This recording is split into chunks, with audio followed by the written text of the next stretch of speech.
continuer dans le livre du prophète Agé, une troisième réunion sur ce que dit la prophétie. Vous savez, Agé veut dire joyeux. Alors voilà pourquoi il nous faut être joyeux également, même si parfois, il y a des disciplines du Seigneur, mais la joie du Seigneur, disait le prophète Habacuc, sera votre force. Et il y a de la joie à servir le Seigneur. Amen. Beaucoup d'occasions de joie. Nous allons lire les 11 premiers versets à nouveau. Peut-être aujourd'hui, tout le chapitre premier, il n'est pas long, il n'y a que quelques versets en plus, c'est-à-dire du verset 11 au verset 15, il y en a 4 de plus. Donc, livre du prophète Agé. Si quelqu'un veut prêter une Bible, nos amis qui sont sur le devant, ça serait bien qu'ils puissent suivre avec nous.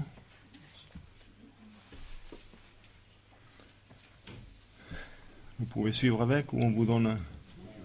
Oui, voilà. C'est normal que vous puissiez participer à la lecture. La seconde année du roi Darius, le premier jour du 6e mois, la parole de l'Éternel fut adressée par Agé le prophète à Zorobabel, fils de Shealtiel, gouverneur de Juda, et à Josué, fils de Josadak, le souverain sacrificateur, en ces mots. Ainsi parle l'Éternel des armées.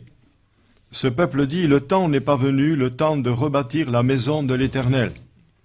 C'est pourquoi la parole de l'Éternel leur fut adressée par Agé le prophète en ces mots. Est-ce le temps pour vous d'habiter vos demeures lambrissées quand cette maison est détruite? Ainsi parle l'Éternel des armées. Considérez attentivement vos voies. Vous semez beaucoup et vous recueillez peu. Vous mangez et vous n'êtes pas rassasiés. Vous buvez et vous n'êtes pas désaltérés. Vous êtes vêtus et vous n'avez pas chaud. Le salaire de celui qui est à gage tombe dans un sac percé. Ainsi parle l'Éternel des armées. Considérez attentivement vos voies. Montez sur la montagne, apportez du bois et bâtissez la maison. J'en aurai de la joie, et je serai glorifié, dit l'Éternel. Vous comptiez sur beaucoup, et voici, vous avez eu peu. Vous l'avez rentré chez vous, mais j'ai soufflé dessus. Pourquoi, dit l'Éternel des armées? À cause de ma maison qui est détruite, tandis que vous vous empressez chacun pour sa maison. C'est pourquoi les cieux vous ont refusé la rosée, et la terre a refusé ses produits. J'ai appelé la sécheresse sur le pays, sur les montagnes, sur le blé, sur le mou, sur l'huile, sur ce que la terre peut rapporter, sur les hommes et sur les bêtes, et sur tout le travail des mains. Voilà ce qui est intéressant ce matin pour nous. Zorobabel, fils de Shealtiel, Josué, fils de Josadak, le souverain sacrificateur, et tout le reste du peuple entendirent la voix de l'Éternel leur Dieu. Entendirent la voix de l'Éternel leur Dieu. Et les paroles d'Agé, le prophète, selon la mission qui lui avait été donnée, que lui avait donnée l'Éternel, leur Dieu. Et le peuple fut saisi de crainte devant l'Éternel. Et le peuple fut saisi de crainte devant l'Éternel. Agé, envoyé de l'Éternel, dit au peuple, d'après l'ordre de l'Éternel, « Je suis avec vous, dit l'Éternel. » L'Éternel réveilla l'esprit de Zorobabel, fils de Shealtiel, gouverneur de Juda, et l'esprit de Josué, fils de Josadak, le souverain sacrificateur, et l'esprit de tout le reste du peuple. Ils vinrent et se mirent à l'œuvre dans la maison de l'Éternel des armées leur Dieu, le 24e jour du 6e mois, la seconde année du roi Darius. Amen. Il y a des principes de bénédiction, vous savez, dans la parole de Dieu. Le réveil ne vient pas comme cela, parce qu'on le prie, parce qu'on le désire. Le réveil vient parce qu'on sait s'humilier, parce qu'on a d'abord entendu la voix de Dieu. Et dans toutes les églises, il y a des gens qui sont réveillés, ou qui seront réveillés, d'autres ne le seront jamais. Il faut entendre, écouter et recevoir. Entendre, écouter et recevoir. Et alors, à ce moment-là, le Seigneur dispose le cœur. C'est clair ici. Le peuple fut saisi de crainte parce qu'ils ont entendu la parole de Dieu. Et ce matin, je vais vous faire entendre la parole de Dieu. Alléluia. Nous restons dans une ambiance de sanctification, de paix, de joie, parce qu'aujourd'hui, une chère dame est venue nous voir, et elle a un problème corporel, et Dieu va faire un miracle. Alors nous restons là, attentifs à la voix de Dieu, pour que nous-mêmes nous apportions de l'huile, nous apportions la bénédiction de Dieu. Nous sommes le corps de Christ, et le corps de Christ priera pour cette dame, et nous aurons des nouvelles rapidement de la guérison. Alléluia. Alors nous allons prier le Seigneur. Notre Dieu, notre Père, je te rends grâce de ce culte dominical, ce culte que tu as voulu pour toi. Il n'est pas pour nous, il est pour toi. C'est pourquoi nous t'apportons déjà l'offrande de nos lèvres qui confesse ton nom, l'offrande de nos corps, l'offrande de nos biens. Nous te louons, Seigneur, parce que c'est toi qui veux toucher les lèvres de ton serviteur avec la pierre ardente comme le fut Ésaïe, afin de prononcer tes oracles et que la parole de Dieu soit entendue, reçue. Et alors nous allons devenir conquérants, nous allons devenir autre chose que nous sommes jusqu'à aujourd'hui. Nous te bénissons, Seigneur, pour ta bonne présence. Te bénissons pour la guérison que tu vas opérer sur cette chère dame également. Nous te louons de ce frère qu'il a trouvé sur le chemin et qui a pu lui parler de toi et l'a amené à la maison de Dieu. Nous te louons, Seigneur, parce que tu ne fais rien au hasard. Tu veux te glorifier et je te loue, Seigneur, dans le nom de Jésus. Amen. Gloire à Dieu. Je crois que je vais quitter la veste. Hein. Ce matin, il faisait quand même que 13 degrés. Hein. Et comme je suis fragile, attention à la gorge.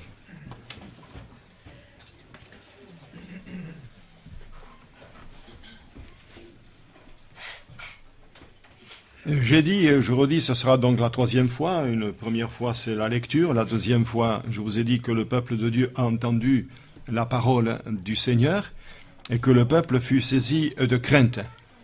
C'est vrai que ils ont entendu la parole de Dieu. Quand on regarde le chapitre 1er, eh bien, au verset 1er, il est dit ceci, « La parole de l'Éternel fut adressée par Agé le prophète. » La parole fut adressée par Agé le prophète. Et puis au verset 12, ils entendirent la voix de l'Éternel leur Dieu. Ce que j'ai remarqué dans la lecture que nous avons faite tout à l'heure, c'est que plusieurs fois, nous voyons le mot éternel. Parfois, nous aurions tendance à nous attribuer certaines choses, parce que nous les avons vues, parce que nous les avons touchées, parce que nous les avons expérimentées. Mais il y en a un qui est souverain, c'est l'Éternel. Je suis en train de lire tous les soirs, là, dans ce temps de semi-repos, disons, je lis le livre de l'Apocalypse, et nous voyons bien qu'il y a un esprit maître dans le ciel, et qui dirige le monde. C'est pas M. Obama qui dirige le monde, même si c'est la première puissance mondiale, même si la première, etc. Selon l'armement, les Chinois poussent derrière, les Russes également, les Français derrière, on s'engage dans des affaires épineuses au possible, mais celui qui est le grand dirigeant, c'est l'Éternel. Et rien n'arrive qui ne le permette. Alléluia. Alors je suis heureux de relire ce livre. J'ai lu bien sûr déjà les 7 lettres aux églises et l'on s'aperçoit que le Seigneur, c'est ce qu'il fait, c'est ce qu'il dit. Nous avons vraiment besoin de le rencontrer tout à nouveau. Et ce qui m'a fait du bien, voyez-vous, c'est simplement un mot que le frère emploie dans son livre, le frère Ségura. Et quand Jean était à l'île de Patmos, et c'est la seule fois où j'ai mis du fluo, sinon il faut fluoriser tout le livre, bien sûr, mais il est là dans l'île de Patmos, il est âgé, il semblerait qu'il soit seul. Mais jamais seul avec Jésus. Alléluia. Il a écrit ceci, et Dieu est venu lui rendre visite. Oh, combien ça m'a fait du bien et ça m'émeut encore. Dieu est venu lui rendre visite. Alléluia. Tout le monde l'a abandonné. Ses amis, la gente religieuse. Mais Dieu ne l'a pas abandonné. Il a permis cet exil pour se révéler à lui, pour le faire monter en esprit dans le ciel et lui montrer les choses qui doivent arriver. Dieu est venu lui rendre visite. Et s'il te rendait visite ce matin, là, pendant que je prêche la parole de Dieu, que je dise simplement un mot qui te ramène au Seigneur et qui te bénisse là où tu es, qu'il guérisse même tes maux, tes fatigues, tes angoisses, tes difficultés. Nous, les difficultés, on en a un sac plein.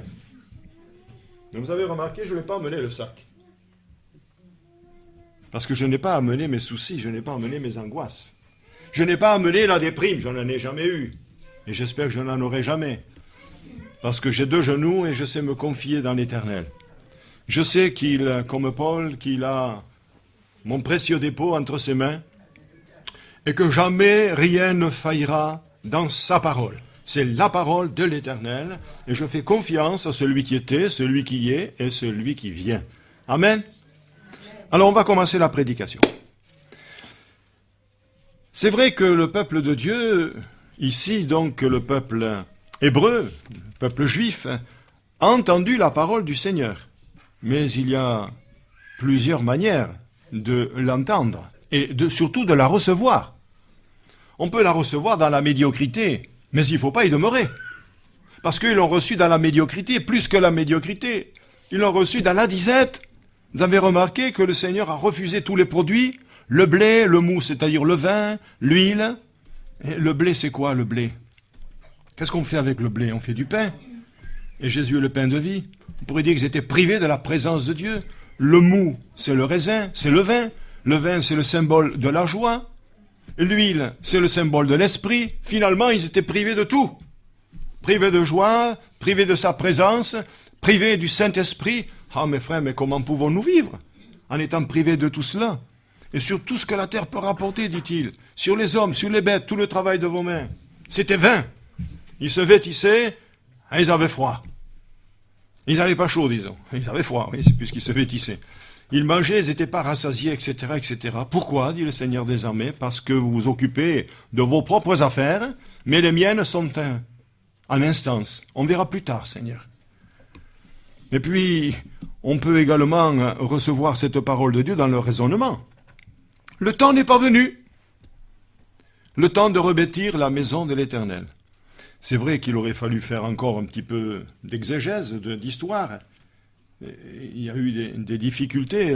Ce temple avait été détruit, donc, et maintenant, il s'est dit, les ennemis sont là. Le temps n'est pas venu, tant qu'il y a des ennemis. Mais mes amis, les ennemis, nous les aurons toujours. C'est, je pense, dans l'église de Sardes, que je ne fasse pas d'erreur, ou de Pergame. Attendez, l'église de Pergame, il est écrit « Je sais où tu demeures, je sais que là est le trône de Satan. » Dites-moi, Limoux, c'est pas une ville difficile? Les gens viennent, mais ne se convertissent pas. Et pourtant, il y a beaucoup d'assemblées qui voudraient avoir comme nous des auditoires l'après-midi de 10 à 15 personnes nouvelles. Mais ce qui nous manque, c'est cette vie de l'esprit pour les enfanter. Alléluia. Alors, nous voyons très bien que nous travaillons, et vous le savez, dans une ville très très très difficile, parce qu'il y a 1000 lits ici, à l'hôpital psychiatrique. Il y a des hordes de démons qui tiennent les âmes. D'ailleurs, c'est pas moi qui le dis, c'est l'apôtre Jean, dans sa première épître, au chapitre 5, le monde entier sous la puissance du malin. Le monde entier. Et il nous faut une conversion authentique pour entrer dans la filialité du Seigneur Jésus et d'être son Fils pour toujours, et de pouvoir dire, avec vous et avec moi, voyez de quel amour le Père nous a témoigné en nous appelant enfants de Dieu, et nous le sommes. Alléluia. Ça, c'est formidable. Vous avez choisi la bonne part, qui ne vous sera point ôtée, comme ce fut dit à Marie par rapport à Marthe. Bien alors, pour eux, ce n'était pas le temps de Dieu, mais c'était le temps pour soi.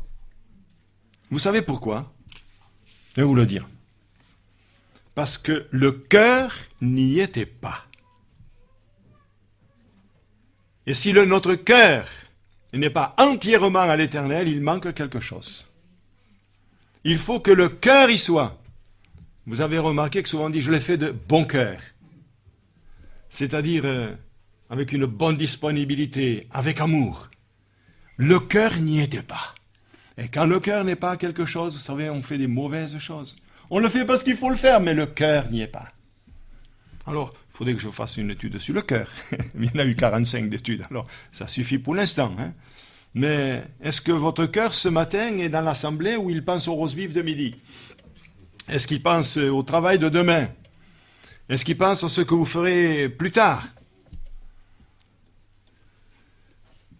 Je pense à Déborah, qui disait au chapitre 5 du livre des Juges, « Mon cœur est au chef d'Israël. » Alléluia. Quand je me suis levé, moi, comme une mère en Israël. Alléluia.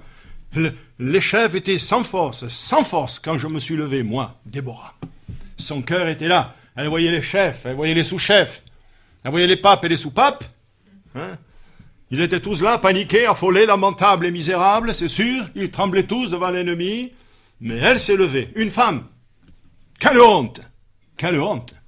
Non pas que les femmes, les dames ne doivent pas servir, vous m'avez compris, mais quelle honte! Quand des chefs militaires, avec des étoiles partout, avec des médailles partout, des vareuses, des képis, des casques, enfin des chefs, étaient là tout en tremblant, un petit peu comme Abner, le chef de l'armée avec Saül, quand le Goliath est venu, qu'il a lancé un défi, qu'on me donne un homme, je combattrai avec lui.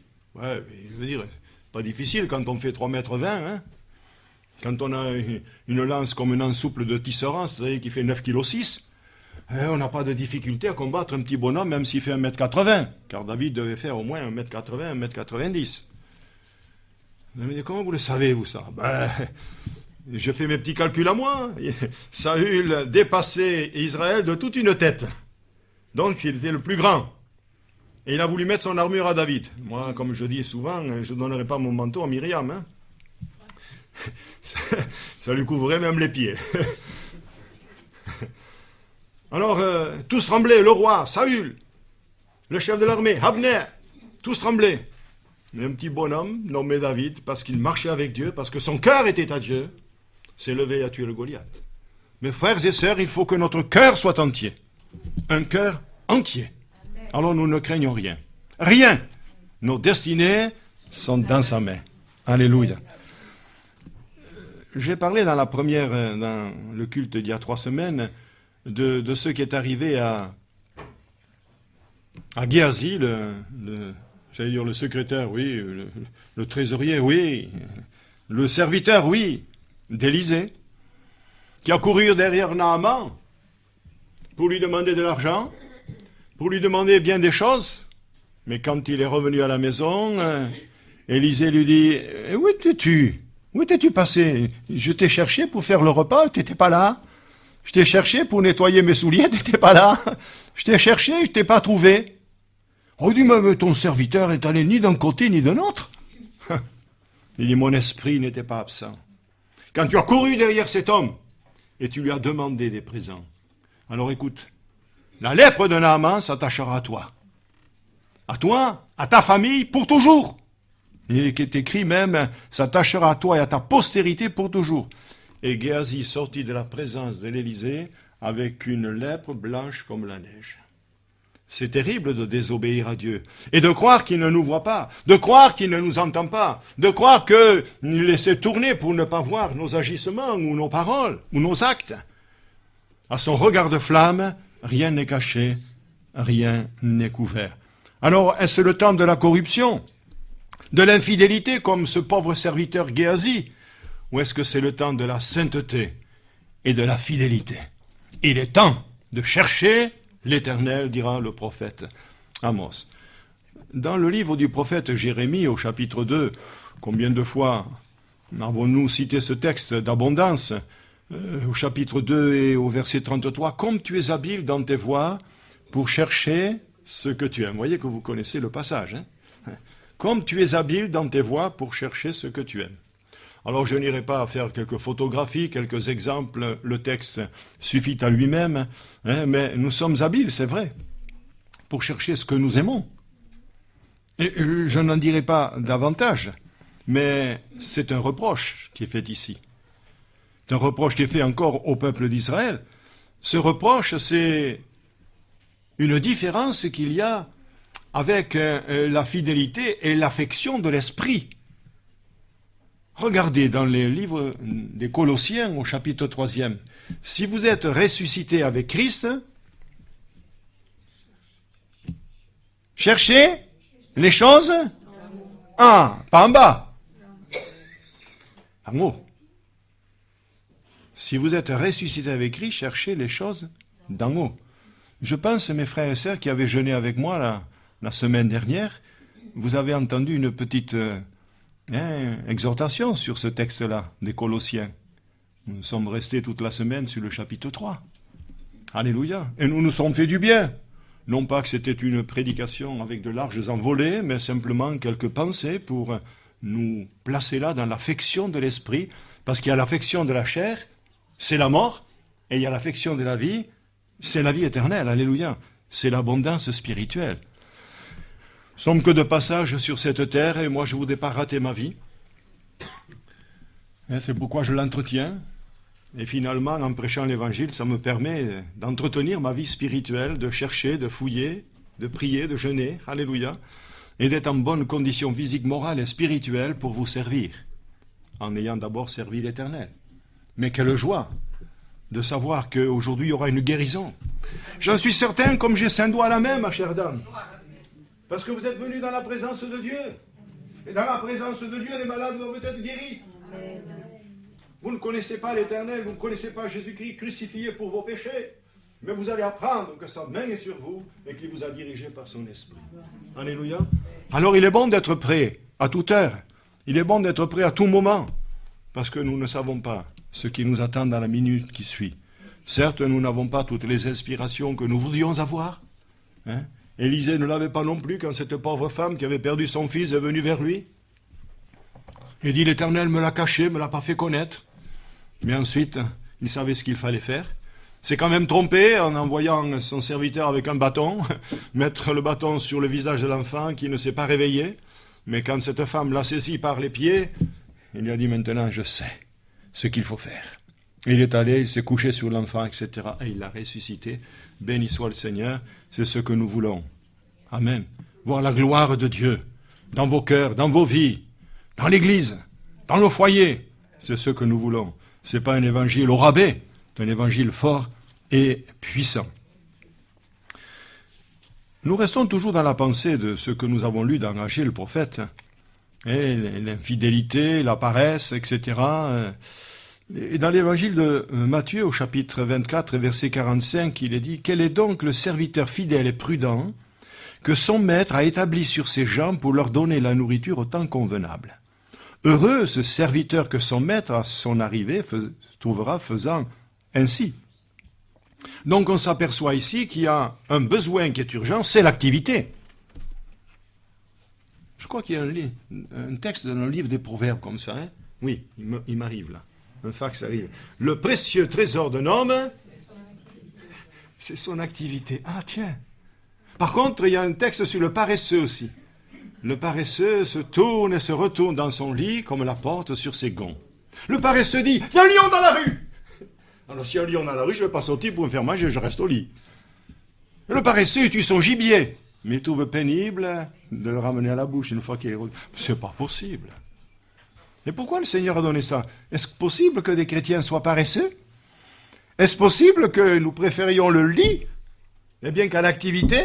Le Seigneur dit, heureux ce serviteur que son maître, à son arrivée, trouvera faisant ainsi. Il l'établira sur tous ses biens. Mais il y a un piège. Le piège est au verset suivant. Au verset 48, il est dit, mais si c'est un méchant serviteur qui dit en lui-même, mon maître tarde à venir. Et voilà le piège. Et voilà le piège de la croyance, des croyants plutôt. C'est le grand piège, mon maître tarde à venir. Combien de personnes disent, ça fait 30 ans, 40 ans que j'entends parler du retour du Seigneur. Faites attention de ne pas être surpris par son retour. Quand je dis faites attention, je devrais dire faisons attention. Je me mets avec vous. Mais si je soigne ma vie spirituelle, vous pouvez la soigner aussi. Moi, je la soigne certainement d'une façon différente parce que j'ai responsabilité de vos âmes, responsabilité de vos vies. Et le Seigneur me dira, qu'est-ce que tu leur as dit? Qu'est-ce que tu leur as prêché? Est-ce que tu les as avertis que mon retour était imminent? Pas imminent, imminent. Regardez le monde. Regardez ce qui se passe. Encore un qui a été décapité, aujourd'hui ou hier, je ne sais pas, j'ai entendu ça à la radio ce matin, entre la concoyote et la banane. Regardez le monde, regardez un peu l'effervescence. Mais au chapitre 2 du livre des psaumes, il me semble que c'est cette référence-là, il me vient à la tête. Le Seigneur est sur son trône et il dit, pourquoi ce tumulte parmi les nations? Mais vous avez remarqué ce qui est écrit, l'Éternel est sur son trône. Qui va mettre la main sur son trône? Qui mettra la main sur Jésus? On peut traiter Jésus de toutes les infamies possibles et inimaginables, mais on ne mettra pas sa main sur lui. Quand Moïse a voulu frapper le rocher une deuxième fois, il en a perdu son salut, disons, terrestre. Terrestre. Puisqu'il n'a pas pu entrer dans le pays de Canaan, on ne frappe pas Jésus deux fois. Il a été crucifié pour nos péchés, ressuscité pour notre justification. Il a été fait pour nous sagesse, rédemption, sanctification et justice. Les souffleurs, il faudra faire un trou là avec. Voilà ce qu'il a été fait pour nous présenter devant Dieu. Alors Jésus, on ne le frappe pas deux fois. Jésus a été crucifié. Il est mort, il a été enseveli. Selon les Écritures. Il est ressuscité selon les Écritures. Il est parti au ciel selon les Écritures. Et il reviendra selon les Écritures. Ah, mes frères et sœurs, si nous restons foncièrement bibliques, combien alors nous serons heureux dans notre activité comme cet homme. Mais attention au piège, mon maître tarde à venir. Mon maître tarde à venir. Dès que nous levons le matin, allons à notre champ, à nos activités, à notre cuisine, là, suivant vos activités, mais en pensant, ça peut être aujourd'hui. Pensons-y, sérieusement. Tout ce que nous avons restera. Ma cravate restera. Je ne peux pas l'amener. Je ne peux pas amener mes souliers. Je ne peux rien amener. Je ne peux même pas amener la Picasso par la Picasso, la Berlingot. Quand j'en ai un dans la bouche de Berlingot, celui-là au moins personne ne me l'enlèvera. Tout restera. Hein? Et quand le dimanche matin, des chrétiens vont venir qui trouveront la porte fermée, dans toutes les églises, il y a des chrétiens qui vont rester. Et je voudrais que dans celle-là, personne ne reste. Parce que je vous ai averti. Et un homme averti en vaut trois. Amen. C'est sérieux. C'est sérieux. Même si parfois il y a une petite boutade, comme je viens de l'annoncer en disant un homme averti en vaut trois, même en vaut quatre. Prenons garde de ne pas dire mon maître tarde à venir. Mais pensons-y sérieusement. Quand j'aurai fini le livre de l'Apocalypse, je vous le recommanderai. Pour l'instant, je n'ai lu que 100 pages sur 400. Mais c'est très intéressant. Jusqu'à maintenant, tout ce qu'il a dit, je l'ai prêché. Je suis d'accord à 100% avec lui. Voilà. Par contre, il sort des hérésies, comme mon épouse m'a donné. Là, vous voyez, on a trouvé l'évangile de Judas, soi-disant. Mais moi, je ne vois pas dans la Bible l'évangile de Judas. Il sortira bien des choses. Il y a l'évangile de Barnabas aussi, mais on trouve bien des écrits comme ça. Mais même si c'était vrai, pourquoi ce n'est pas dans la Bible? Pourquoi Dieu, dans sa souveraineté, a été pris de vitesse? Mais Dieu n'est jamais pris de vitesse, il n'a pas le vertige. Dieu, c'est la vertu souveraine qui peut s'opposer à sa volonté. Parce qu'une fourmi noire, sur un caillou noir, dans un tunnel en pleine nuit, Dieu la voit. Vous le saviez ça? Alors, si cet évangile avait était vrai, il serait dans la Bible. Et même s'il était vrai et s'il n'est pas dans la Bible, c'est qu'il n'est pas dans le canon juif. Ce n'est pas un livre inspiré. Or, ce que j'ai dans ma main, les 39 livres de l'Ancien Testament et les 27 du Nouveau Testament, font partie de l'inspiration divine. Alléluia. Quand Dieu veut une chose, il la fait. Qui s'opposera à ses pensées? Au Job, bien sûr, s'est opposé à un moment donné, puisque le Seigneur lui dit, mais quel est celui-ci qui a la folie d'obscurcir mes desseins à part des discours sans intelligence? Et souvent, nous obscurcissons les desseins de Dieu et nous le faisons attendre, nous le faisons attendre. Il nous dira, quand tu auras compris la leçon, alors je pourrai peut-être intervenir. Nous continuons notre périple dans la parole de Dieu. Mon maître tarde à venir. Par contre, il avait du temps pour lui personnellement, le gars là. Ah oui, oui, du temps pour nous, on se le prend. Mais pour Dieu. Mais pour Dieu. Alors le Seigneur prendra ceux qui sont actifs dans son œuvre. Toute la Bible me parle. Travaillez, d'ailleurs, il le dit. Ici, dans le livre du prophète Agé, il dit travaillez. Travaillez, car je suis avec vous. Mais ça, on le verra une prochaine fois. Fortifie-toi, peuple entier du pays, dit l'Éternel, et travaillez. C'est-à-dire, reconstruisez la maison. Ici, elle est construite, il n'y a plus rien à faire pour l'instant. À part qu'un radiateur qui fuit en haut, une bricole, ça c'est des bricoles. Mais la maison, ça va. Mais votre maison à vous, car Moïse dit, ce me semble, dans l'Épître aux Hébreux, la maison, c'est nous. Sa maison, c'est nous. Moïse a été fidèle sur sa maison, mais sa maison, c'est nous. Alléluia. C'est-à-dire que ton corps, mon cher frère et ma chère sœur, c'est le temple du Saint-Esprit. Amen. Et il doit être en bon état, ce temple. Amen. Pour qu'il puisse l'habiter et que toute la gloire descende. Regardez le temple de Salomon. Jamais il n'y a eu un temple aussi beau que celui-là. Je pense que le temple romanier d'Hérode, quelques années plus tard, quelques siècles plus tard, n'a pas été dans cette splendeur-là. Les sacrificateurs ne pouvaient pas faire le service, tellement la présence de Dieu la nuit est descendue dans le temple. Ils ne pouvaient pas faire le service, ils sont sortis.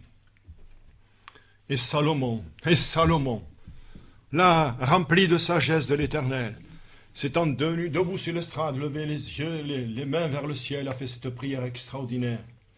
Mais je dis pauvre Salomon, qui était un des plus riches du monde entier, qui a régné sur le monde entier, dira un sage, qui a régné ensuite sur Jérusalem, sur Israël, qui a régné ensuite sur Jérusalem, et qui à la fin de sa vie a régné sur son bâton.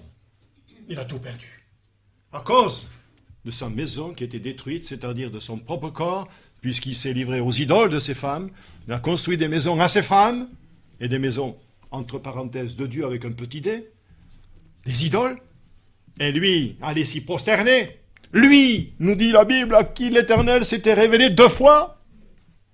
Mes frères et sœurs, nous pouvons très bien commencer.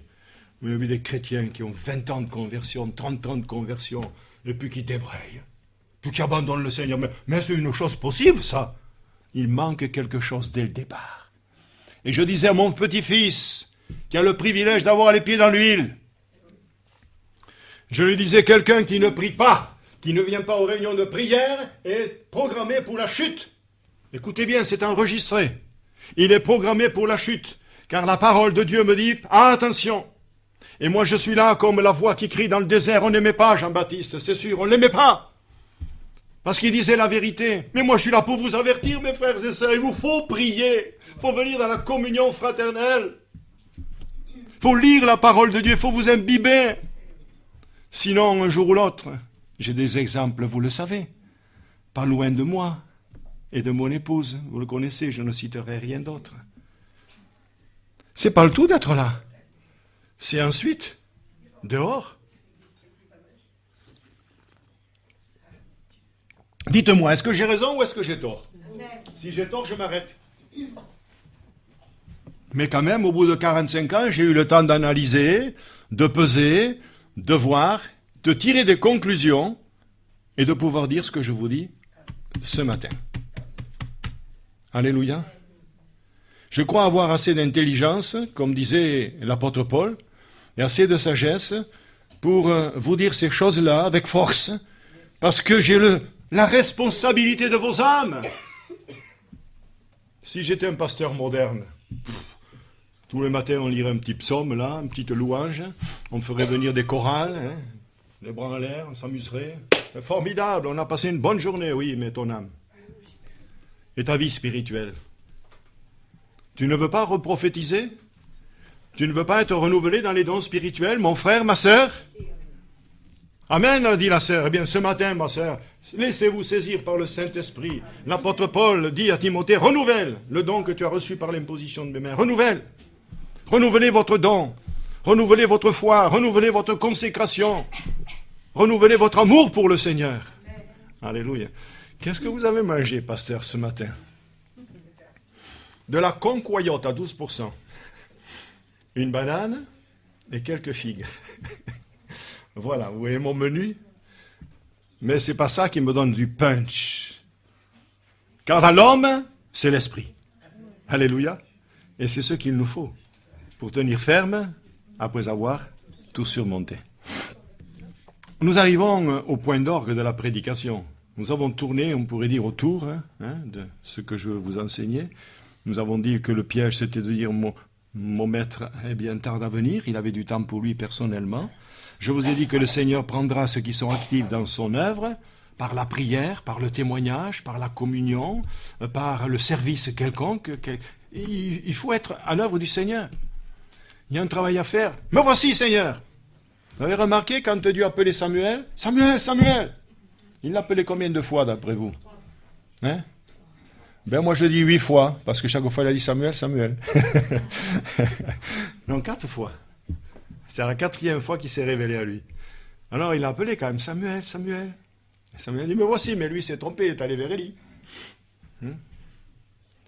Alors le Seigneur appelle. Est-ce que tu ne te sens pas interpellé ce matin? Moi je me sens interpellé. Régis, Régis! C'est vrai que Poutine, il m'appelle Régis aussi. Hein. Tous les grands de ce monde me téléphonent, ils m'appellent Régis. Tu viens faire un tour là? Il y a Gégé qui est déjà en Russie, tu viens avec lui? Gégé, c'est Gérard Depardieu, bien sûr. Les grands de ce monde m'appellent. Madame Thatcher, si elle pouvait m'appeler de l'au-delà, elle le ferait aussi, mais elle ne peut pas.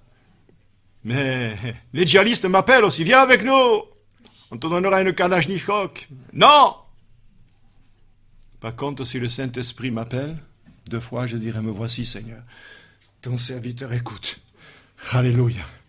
Je me couche tous les soirs en demandant au Seigneur qu'il se révèle. Il se révèle pour les cas difficiles, pour les malades, pour moi-même, pour des confirmations, des choses qu'il m'a dites. Je ne veux pas me leurrer, me tromper. On peut se tromper par des faux raisonnements. J'ai mis des dates dans ma Bible, j'ai souligné certaines choses. Mais je veux des confirmations. Je ne fais rien à la légère. Il faut toujours des confirmations. Il y a la parole de Dieu, il y a l'Esprit qui est en nous.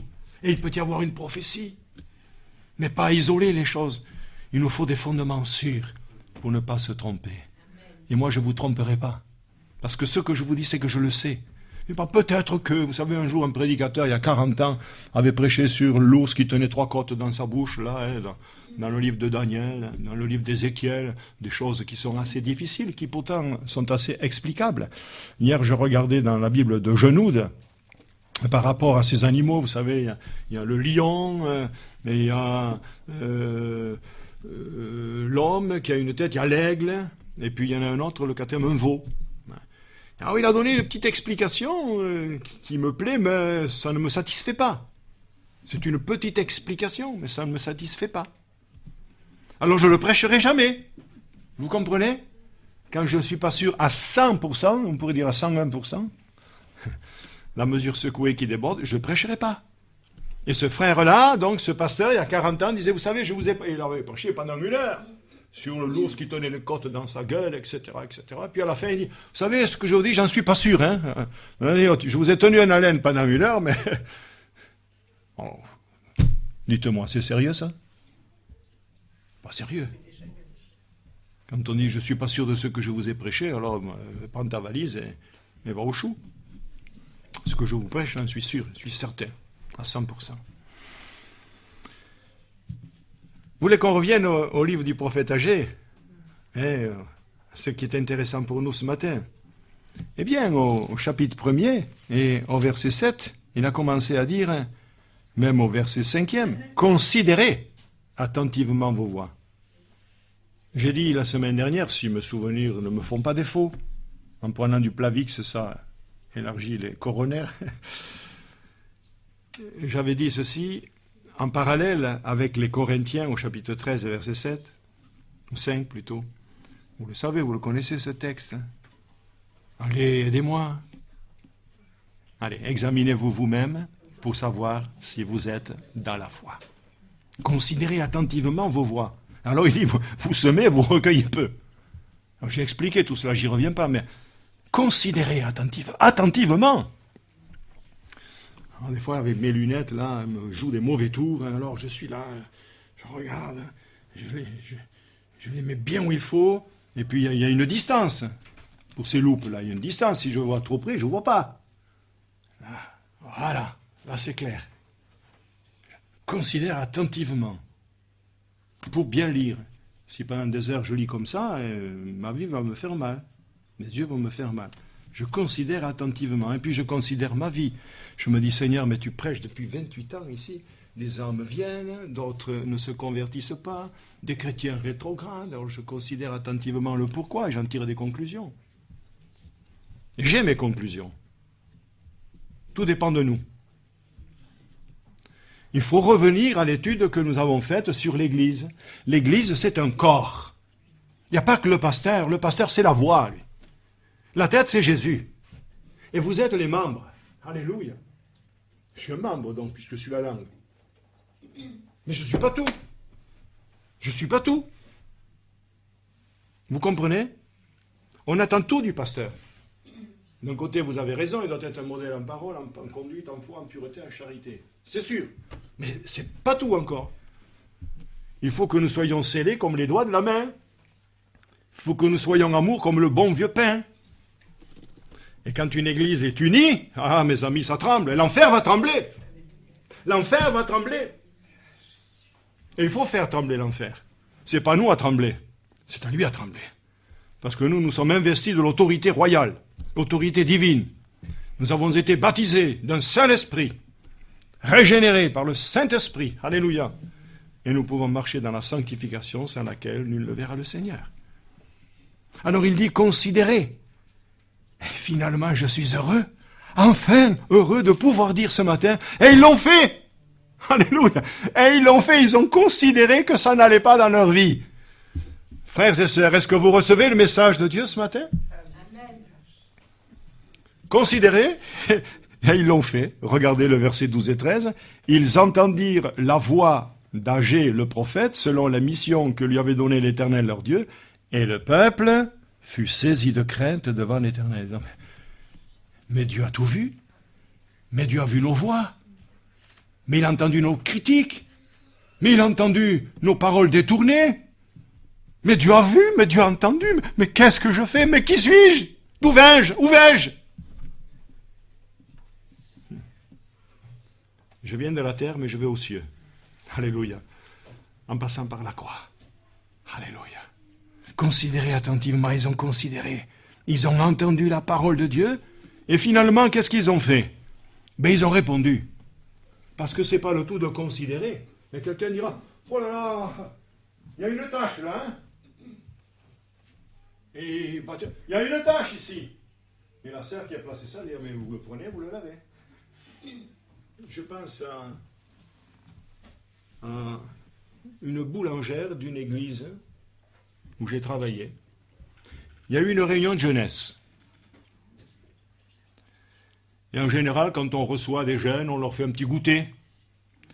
Et puis quand tout a été fini, elle a dit au pasteur, « Oh ben, on aurait pu leur faire des croissants. » Dites-moi, qui est-ce qui était bien placé pour le faire? Est-ce que c'était pas la boulangère? On aurait pu le faire. Et oui, mais c'est souvent comme ça. On aurait pu faire ceci. Toi, fais-le. Commence par toi. Et les autres suivront. Pourquoi? Parce qu'ils ont considéré, ils ont entendu la voix de Dieu. Et chacun s'est senti responsable. Le salut est personnel. Et parce que justement, ils ont entendu et ils ont été saisis de crainte, que le Seigneur a pu intervenir. Écoutez bien ceci. C'est pour ça que j'ai dit, tous ne seront pas réveillés. Seuls ceux qui ont entendu, seuls ceux qui se repentent, seuls ceux qui considèrent et qui reviennent. C'est-à-dire qu'ils ont fait 10 pas en avant, maintenant il faut commencer à revenir en arrière. En faire peut-être des petits, mais les faire vers le ciel. Alléluia. Je me souviens de cette sœur, Madame Quentin, à Narbonne, quand on a fait cette petite rencontre des anciens de Narbonne. C'était en 2008, donc il y a 6 ans, là. Elle nous avait donné une petite prédication, là, qu'elle donnait, elle, aux réunions de jeunesse, vous savez, s'occuper des jeunes. Et elle nous avait fait un petit graphique, là. Elle a fait des choses intéressantes en sortant des papiers de sa valise, là. Elle a fait une prédication retournée, hein. Elle avait dit, voilà, la vie chrétienne, comme c'est, elle allait monter une ligne qui monte vers le ciel, vous savez. Le chrétien au début zélé. Et puis, hop, une ligne plate. Déjà, c'est platonique. Ensuite, des pointillés. La vie en pointillé. Ensuite, ça descend. Et le peuple d'Israël se trouvait là. Mais ils ont entendu la parole de Dieu, ils sont remontés en flèche. Alléluia. Alors donc, c'était pas ce thème-là, mais c'était pour montrer que la vie spirituelle de certains, c'est, on dit souvent dents de scie. Mais non, des fois, c'est pas la dent de scie. Ça monte, puis c'est platonique pendant des années, puis ça descend forcément, et puis comme le fils prodigue, on entend la voix de Dieu. Disons-lui, il a entendu la voix de Dieu dans son cœur. Mais qu'est-ce que je fais là? Mais je meurs de faim.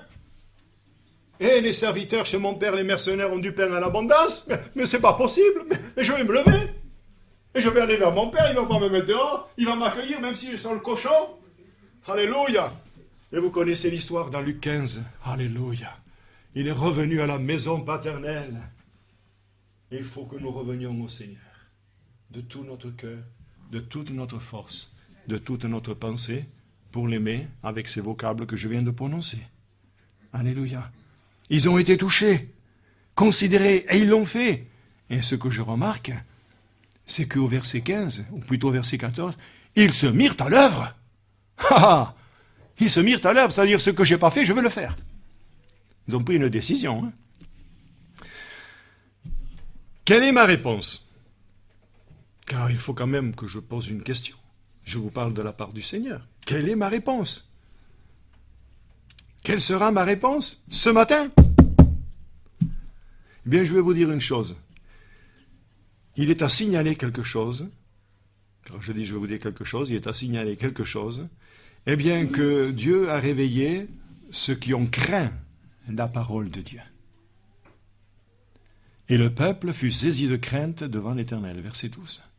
La 6e partie du verset 12. Ou la 7e. Enfin, 3, 4, 5, 6, 7. 7e partie, mais c'est le verset 12, à la fin. Et le peuple fut saisi de crainte. La crainte de l'Éternel, c'est le commencement de la sagesse. C'est aussi écrit. Merci Seigneur pour nous rappeler ces choses-là. Parce que si nous les avons dans le cœur, le Seigneur saura les lui conserver par son esprit. Et nous les rappeler au moment où il faudra justement mettre en œuvre notre service pour lui. Je vous ai prêché sous la pluie il y a quelque temps. J'y reviens. Dans le livre de Zacharie au chapitre 10, verset 1er, il est dit « Demandez à l'Éternel la pluie du printemps. L'Éternel produira des éclairs, et il vous enverra une abondante pluie, et donnera à chacun de l'herbe dans son champ. » Alléluia. C'est-à-dire qu'il n'y a plus de stérilité. Jusqu'à aujourd'hui, si tu regardes en toi-même, tu te dis « Oui, j'ai été bien stérile, je ne porte pas beaucoup de fruits, pasteur, aidez-moi. » Oui, je vous aide dans la prière, je prie pour vous. Mais que puis-je faire d'autre? Je vous prêche la parole de Dieu plusieurs fois par semaine. Depuis tant d'années, vous deviez être des maîtres, disait Paul aux Corinthiens. Et vous en avez besoin encore d'avoir les premiers rudiments. Vous avez besoin d'avoir du lait et non de la nourriture solide parce que vous ne pouvez pas la supporter. Mais on la supporte à mesure qu'on grandit. Amen. Moi, j'étais au sein maternel pendant 3 ans. Alléluia. Alors j'ai des os solides. Je peux tomber dans un abîme, rien n'est cassé. Alléluia. Merci Seigneur pour l'airbag du Seigneur et son ange qui était là parce que le Seigneur l'a dépêché, l'ange. Alléluia. Ah, merci Seigneur. Mais après le sein maternel, j'ai eu comme tous les bébés, certainement, des petites bouillies, ensuite des choses passées, et puis un jour une côte de bœuf. Je n'en ai jamais mangé, mais enfin, quand je faisais du rugby à Fosse-sur-Mer, le président, qui était un pharmacien là-bas, m'a dit « Je vais vous payer un bon petit souper ». Il ne savait pas ce qu'il faisait avec un gars de 22 ans. Vous savez, j'aurais mangé des cailloux, moi, des portes entières. Des portes en nougat.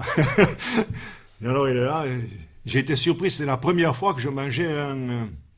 Ah, comment ça s'appelle, ça? Non. Ah, qui c'est qui peut m'aider? Un beefsteak très épais. Non plus. Non. Non. Vous en achetez pas, ça se voit. Non. Non, non, c'est un beau pavé, mais très épais. C'est un nom. Non. Non. C'est un autre nom. Hein? Écoutez, Philippe, il le sait. Allez. Philippe. Non. Pavé, il y en a assez à Limoux. Hein. Et à Paris, quand déjà. Je vous le dirai, ça reviendra. Hein. Ce n'est pas important pour la prédication. Hein. Oui, ces noms-là que vous dites, c'est vrai. Tourne-dos, c'est vrai tout ça, mais c'est un autre nom. D'ailleurs, quand elle a dit, je vous apporte ça, et elle m'a dit le nom. Mais ça reviendra, allez. Maintenant, je suis dans la parole de Dieu, là. Alors donc, nous voyons ici qu'il n'y a plus de stérilité. Quand le peuple se repent, il dit demandez la pluie, et la pluie va venir, et il n'y aura plus de stérilité. Donnera de l'herbe, chacun dans son champ, c'est-à-dire dans sa vie personnelle, il va y avoir du fruit. Alléluia. Alors la conclusion, car il faut conclure, il faut savoir s'arrêter, savoir commencer, il faut savoir s'arrêter. Je transporte mon idée dans le chapitre 24 de Josué, où Josué avait affaire aussi à un peuple indélicat, et il dit, vous voulez servir l'Éternel? Oui, oui, oui, oui, oui, oui, nous servirons l'Éternel. Et il dit, vous ne pouvez pas servir l'Éternel, parce qu'il y a ça dans vos vies. Il y a des téraphim, il y a des idoles. Dégagez-les. Non, nous servirons l'Éternel. Attention, l'Éternel reviendra vous faire du mal parce que vous n'êtes pas droit de cœur, etc. Il explique. Vous ne pourrez pas le servir comme ça. Par contre, lui, il a choisi depuis longtemps. Il dit, moi et ma maison, nous servirons l'Éternel. Alléluia. Pourquoi? Parce qu'il avait été au pied de Moïse, à côté de Moïse. Il avait vu cet homme-là en relation avec le Seigneur. Il a été imprégné par cet homme-là. Et il a suivi ses enseignements. Et c'est lui qui a succédé. Et j'aime bien cela. Moïse avait posé ses mains sur Josué. Alléluia. Il lui avait transmis quelque chose qu'il avait à lui. Il lui avait transmis sa grâce, sa gloire, sa puissance, son amour pour le Seigneur. Et Josué a fait entrer le pays dans la promesse. Gloire à Dieu. Est-ce que vous voulez dire moi aussi? Est-ce que vous voulez dire, moi aussi ce matin, pasteur, je veux servir l'Éternel? Dites-moi, ce n'est pas un abondant sujet de réflexion? Moi, je ne peux pas le dire. Actuellement, je ne peux pas le dire. Mais je peux dire, moi et mon épouse, nous servirons l'Éternel. Voilà. J'enlève la maison. Mais je peux dire, moi et mon épouse, nous servirons l'Éternel. En attendant des temps de réformation. Il faut savoir prendre des décisions personnelles. Parce que c'est facile de dire moi et ma maison. Mais je pense que s'il a dit moi et ma maison, c'est que ses enfants devaient marcher dans les voies de Dieu. Et nous avons tous des problèmes avec nos enfants, n'est-ce pas? Tous. Tous. Qu'ils aient 15 ans, 18 ans, 25, 30 ou 40. On a tous des enfants qui sont dehors. Et ce que nous voulons, c'est qu'ils soient sauvés. Amen. Pour moi, c'est un fardeau. C'est un fardeau que ces 25, 27 jeunes pour lesquels je prie, parce que je viens d'y en ajouter 2. Je viens d'ajouter Mylène et son frère, qui est quand même le mari d'Aurélia. Et tous les jours, je les apporte au trône de la grâce. Votre fardeau, mes frères et sœurs, c'est mon fardeau. C'est mon fardeau. Je compte que les jeunes qui étaient dans l'assemblée, et il y a d'autres qui sont déjà âgés, comme les fils de ma sœur ici, ma sœur là-bas que je vois, ma sœur là-bas aussi, je ne vais pas citer tous les noms, mais je connais vos fils. Il y en a qui ont 60 ans, et plus, 70 presque, ma sœur. Ouais. D'autres en ont 40, 50. Mais je parle des jeunes qui étaient là.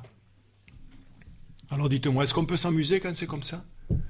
Est-ce qu'on peut prendre la vie chrétienne à la légère? Quand des malades sont encore malades? Oh mes frères et sœurs, nous avons un puissant sauveur. Nous avons un rédempteur puissant qui s'est livré. Il nous faut ce renouveau spirituel. Et je vous invite à chercher l'Éternel plus que vous ne l'avez fait jusqu'à aujourd'hui et plus que je ne l'ai fait encore aujourd'hui. Que Dieu vous bénisse. Qu'il vous régénère. Qu'il vous redonne les dons. Et cette joie de servir le Seigneur. Moi j'aime bien les réprimandes du Seigneur, vous savez. Vous aimez les réprimandes? Oui. Parce qu'elles nous rendent sages. Et c'est écrit. Reprends le sage et il deviendra plus sage. Alléluia. Mais ne reprends pas le grincheux parce qu'il va te sauter dessus et il va t'étrangler. Hein. Sois sage avec le grincheux. Et si tu vois quelqu'un qui se dispute, ne n'y mets pas le nez. Parce qu'il est écrit dans le livre des Proverbes comme on saisit un chien par les oreilles, ainsi est celui qui s'occupe d'une affaire dont il n'a que faire. Alors, laisse-le tranquille, prie pour lui, mais s'il se bagarre, parce que tous les deux vont se mettre contre toi. De quoi tu t'occupes, là? Et tu vas sortir borgné, avec 3 oreilles, parce qu'il y en a une qui sera un chou-fleur, tu auras 2 ou 3 yeux, hein, tu seras bien cabossé. Tu diras si j'avais su. Ah, trop tard, le pasteur me l'avait dit. Amen. Que Dieu vous bénisse. Amen. J'ai un cantique dans la tête depuis hier soir, mais on va chanter que le couplet là. Victoire, force, louange. Comment c'est? Victoire, force, honneur et louange. Gloire, gloire, puissance à toi, Jésus. Victoire, force, honneur et louange.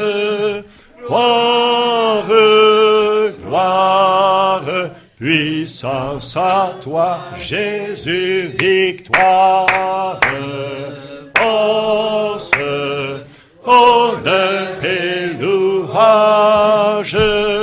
Gloire, gloire, puissance à toi, Jésus. Amen. Eh bien, puisque nous sommes dans la victoire, on va prier maintenant. J'ai rendu grâce? Non. Et vous lui chantez. Seigneur, merci pour ta bonne parole. Merci pour les enseignements du prophète Agé, qui sont les enseignements du Saint-Esprit. Donne-nous d'être fermes dans notre foi, dans nos convictions, parce qu'à nos résolutions répondra le succès. Je veux te bénir ce matin de tout mon cœur et de toute ma force, parce que je vois que la voix du prophète Agé au moins n'est pas restée sans effet comme dans d'autres livres. Ton amour est insondable, cher Sauveur. Tu as dit, considérez attentivement vos voies, et ils l'ont fait. Ils t'ont craint. Et ils ont mis en pratique, et nous le verrons la prochaine fois, comment cette maison a été reconstruite. Alléluia. Et sa gloire a été supérieure à la première. C'est toujours ainsi avec le Seigneur lorsqu'on revient à lui. Merci, Seigneur. Je veux te bénir, et je veux te louer, Seigneur, que ces quelques paroles, aussi maladroites fussent-elles, Seigneur, dans la phraséologie, mais que ton serviteur et le peuple de Dieu soient heureux de se tenir devant toi, car nous allons communier à tes souffrances, mais nous allons annoncer ta mort jusqu'à ce que tu viennes. Ainsi que ta grâce repose sur nous, sur nos enfants et nos petits-enfants, au nom de Jésus. Amen. Amen.